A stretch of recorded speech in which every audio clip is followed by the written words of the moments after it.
വിശുദ്ധ മാർക്കോസ് എഴുതിയ സുവിശേഷം 13-ാം അധ്യായം 32 മുതൽ 37 വരെയുള്ള വചനങ്ങൾ.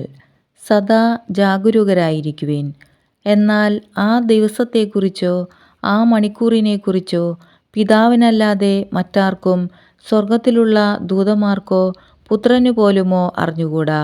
ശ്രദ്ധാപൂർവം ഉണർന്നിരിക്കുവിൻ. സമയം എപ്പോഴാണെന്ന് നിങ്ങൾക്കറിവില്ലല്ലോ.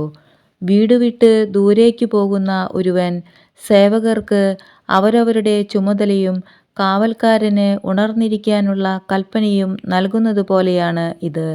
ആകയാൽ ജാഗരൂകരായിരിക്കുവിൻ.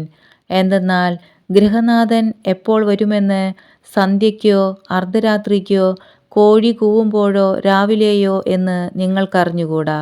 അവൻ പെട്ടെന്ന് കയറി വരുമ്പോൾ നിങ്ങളെ നിദ്രാധീനരായി കാണരുതല്ലോ. ഞാൻ നിങ്ങളോട് പറയുന്നത് എല്ലാവരോടുമായിട്ടാണ് പറയുന്നത്. ജാഗരൂകരായിരിക്കുവിൻ.